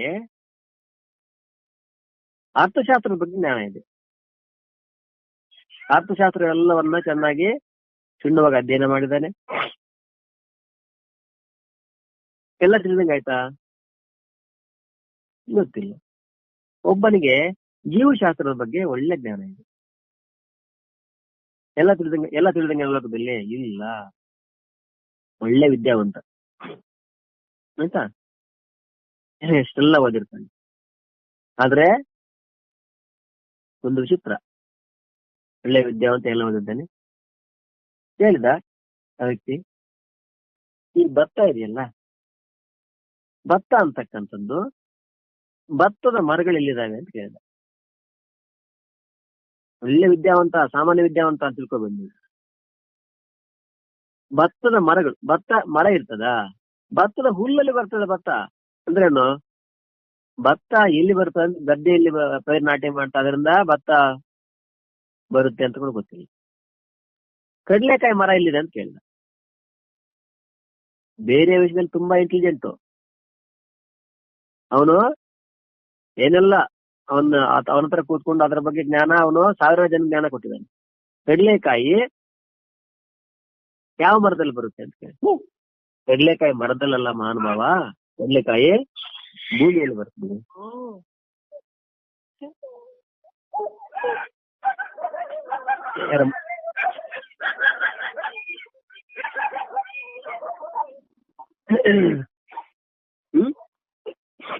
ಅಂದ್ರೆ ಎಲ್ಲ ಜ್ಞಾನ ಇದೆ, ಆದ್ರೆ ಕಡಲೆಕಾಯಲ್ಲಿ ಬರುತ್ತೆ ಗೊತ್ತಿಲ್ಲ, ಭತ್ತ ಎಲ್ಲಿ ಬರುತ್ತೆ ಗೊತ್ತಿಲ್ಲ. ಎಲ್ಲ ತಿಳ್ಕೊಂಡಂಗ ಆಯ್ತಾ? ಇಲ್ಲ. ಆದ್ರೆ ಯಾವ್ದೊಂದನ್ನು ತಿಳ್ಕೊಂಡ್ರೆ ಎಲ್ಲವನ್ನ ತಿಳ್ಕೊಂಡಂಗೆ. ಒಂದ್ ವೇಳೆ ತಿಳಿದೇ ಇದ್ರು ಅದರಿಂದ ನಷ್ಟ ಆಗೋದೇನೂ ಇಲ್ಲ. ಯಾವ್ದೊಂದನ್ನು ತಿಳ್ಕೊಂಡ್ರೆ ಮಿಕ್ಕ ಎಲ್ಲವನ್ನು ತಿಳಿದೇ ಇದ್ರೂ ಅದರಿಂದ ನಷ್ಟ ಏನಿಲ್ಲ.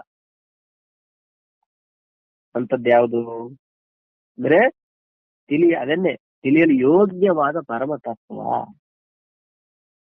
ಪ್ರಪಂಚದ ಎಲ್ಲಾ ವಿಷಯಗಳ ಬಗ್ಗೆ ಕ್ಷುಣ್ಣವಾಗಿ ಅಧ್ಯಯನ ಮಾಡಿದ್ರು, ತತ್ವದ ಬಗ್ಗೆ ಜ್ಞಾನ ಇಲ್ಲ ಅನ್ನೋದ್ರಿಂದ ಏನು ವಿಶೇಷ ಲಾಭ ಏನಾಗಲ್ಲ. ಯಾವ ದುಃಖನೂ ಹೋಗೋದಿಲ್ಲ, ಯಾವ ಒದ್ದಾಟ ಕೂಡ ಮನುಷ್ಯನಿಗೆ ಸಮಾಪ್ತಿ ಆಗೋದಿಲ್ಲ. ಯಾಕೆ?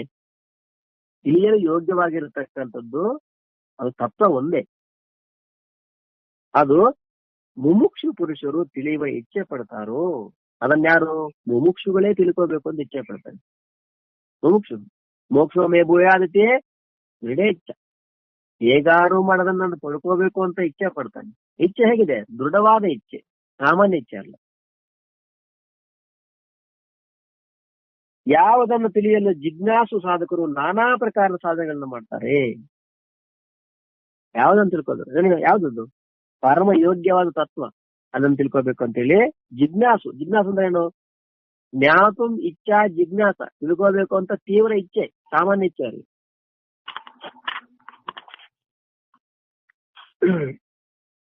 ಯಾವ್ದನ್ನು ತಿಳ್ಕೋಬೇಕು ಅಂತೇಳಿ ಸಾಧಕರು ಎಲ್ಲ ಅನ್ಬಿಟ್ಟಾಗಿದೆ ಅನ್ಕೊಳ್ಳಿ.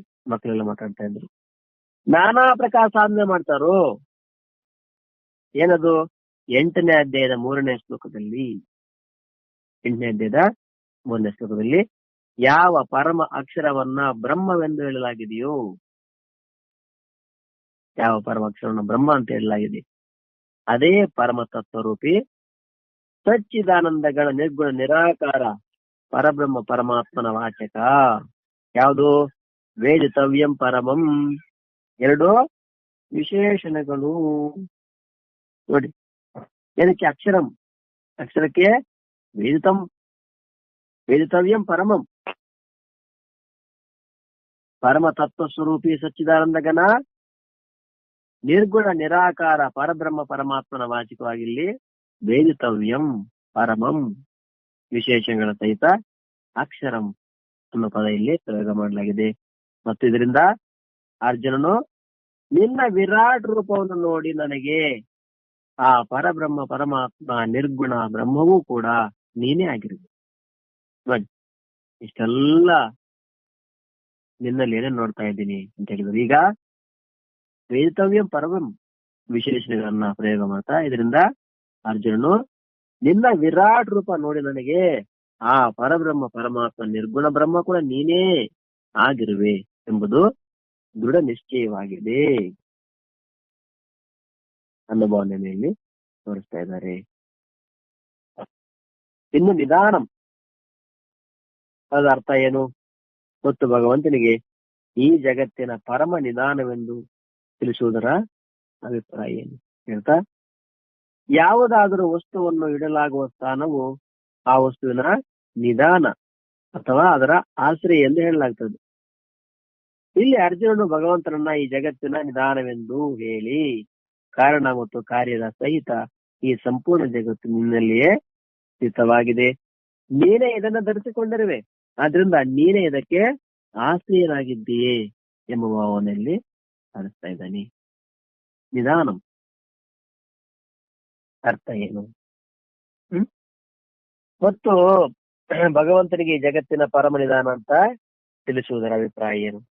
ಯಾವುದಾದ್ರೂ ವಸ್ತುವನ್ನು ಇಡಲಾಗುವ ಸ್ಥಾನ ಆ ವಸ್ತುವಿನ ನಿಧಾನ ಅಂತ ಹೇಳ್ತಾರೆ. ಅಂದ್ರೆ ಯಾವುದಾದ್ರೂ ವಸ್ತುವನ್ನ ಇಡುವಂತ ಸ್ಥಾನ ಅದನ್ನ ಇಲ್ಲಿ ನಿಧಾನ ಅಂತ ಹೇಳ್ತಾರೆ.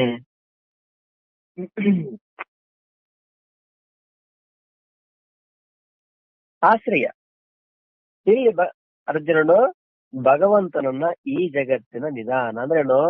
ಈ ಜಗತ್ತೆಲ್ಲ ಯಾರಲ್ಲಿದೆ? ಇಲ್ಲಿ ಇಡಲ್ಪಟ್ಟಿದೆ, ಪರಮಾತ್ಮನಲ್ಲಿ ಈ ಜಗತ್ತೆಲ್ಲ ಇಡಲ್ಪಟ್ಟಿದೆ.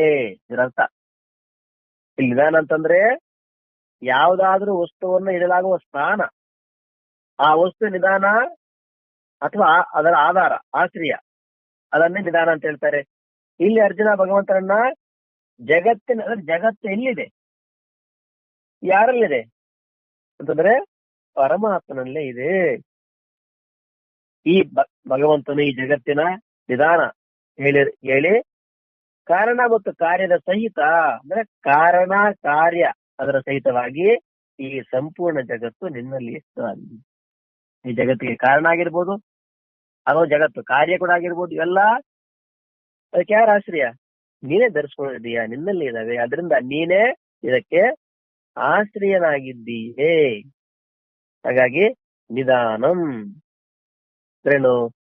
ಯಾವ್ದಾದ್ರು ವಸ್ತುವನ್ನ ಇಡಲಾಗುವ ಸ್ಥಾನ ಅಂದ್ರೆ ಈ ಜಗತ್ತೆಲ್ಲಿದೆ? ಪರಮಾತ್ಮ ಕಾರ್ಯದ ಸಹಿತವಾಗಿ ಸಂಪೂರ್ಣ ಜಗತ್ತು ನಿನ್ನಲ್ಲಿ ಸ್ಥಿತವಾಗಿದೆ, ನೀನೇ ಧರಿಸ್ಕೊಂಡಿದ್ದೀಯಾ, ಆದ್ರಿಂದ ನೀನೇ ಇದಕ್ಕೆ ಆಶ್ರಯನಾಗಿದ್ದೀಯಾ ಅಂತ ಹೇಳ್ತಾ ಇದ್ದಾರೆ. ನಿಧಾನಂ ಅನ್ನೋದ ಅರ್ಥ. ಓಂ ಸಹನಾವತು ಸಹನೌ ಭುನಕ್ತು ಸಹ ವೀರ್ಯಂ ಕರವಾವಹೈ ತೇಜಸ್ವಿನಾವಧೀತಮಸ್ತು ಮಾ ವಿದ್ವಿಷಾವಹೈ. ಓಂ ಶಾಂತಿ ಶಾಂತಿ ಶಾಂತಿ.